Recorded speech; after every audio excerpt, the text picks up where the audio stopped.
డూమ్ scrolling అంటే ఇప్పుడు lot of negative news వస్తుంది. ఇప్పుడు నెగటివ్ న్యూస్ వచ్చినప్పుడు ఫేక్ న్యూస్ కూడా మనకి ఎక్కువ అయిపోయాయి.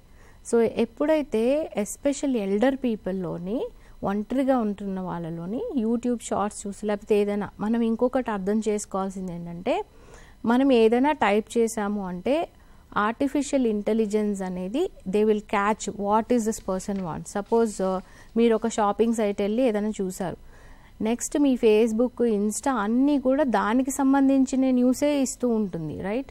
సో ఎప్పుడైతే ఈ డూమ్ స్క్రోలింగ్ అది అర్థం చేసుకోవాలి. ఎప్పుడైతే మన కొన్ని ఫోన్స్లోనైతే మనం ఏమైనా మాట్లాడుతుంటే అది క్యాచ్ చేస్తుంది AI, and then it starts thinking oh ఇది 10 సార్లు ఈ వర్డ్ వాడారు అంటే that is where it keeps giving the news.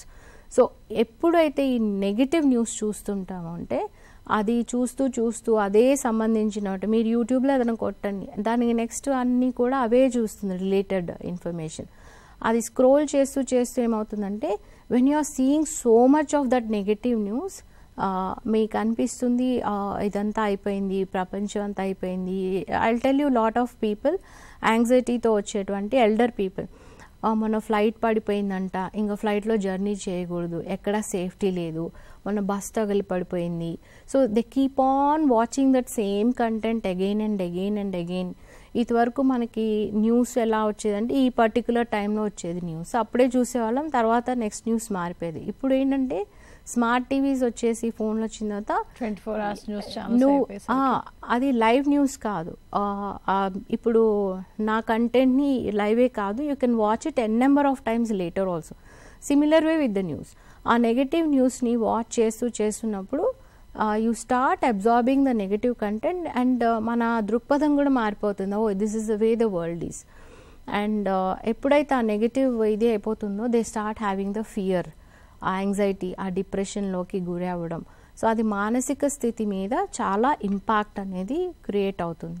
So ఆ నెగటివ్ న్యూస్కి ఫేక్ న్యూస్కి ఎంత దూరంగా ఉంటాయి. అదే కాదు, సో ఈ ఎల్డర్లీ పీపుల్ వాళ్ళకి ఫేక్ న్యూస్ ఎలా చెక్ చేయాలో తెలియదు. And they start thinking this is what is happening, నా చుట్టుపక్కల ఇలా అవుతుంది అనే భయభ్రాంతులతో వాళ్ళు జీవించడం అనేది దాని ఎఫెక్ట్ వాళ్ళ ఎక్కువగా యాంగ్జైటీ ప్రాబ్లమ్స్, డిప్రెషన్ ప్రాబ్లమ్స్ ఈ పాపులేషన్లో చూస్తూ ఉంటాం. So that is something which is a dangerous one. దీన్ని ఎలా అవాయిడ్ చేయాలి అంటే ఫస్ట్ థింగ్ ఎనీథింగ్ నెగటివ్ మన న్యూస్ చూసి న్యూస్గా అక్కడ వదిలేయడం అనేది కరెక్ట్. ఎప్పుడైతే దాన్ని పట్టుకుని దానికి సంబంధించి చాలా ఎక్కువగా చేస్తూ ఉంటామో దాని ఇంపాక్ట్ మన మానసిక పరిస్థితి మీద ఉంటుంది అని తెలుసుకోగలిగితే దాన్ని ఎప్పుడు కట్ ఆఫ్ చేయగలిగితే ఆ ప్రశాంతత మీకు వెనక్కి వస్తుంది. లేకపోతే you feel that is a real for you.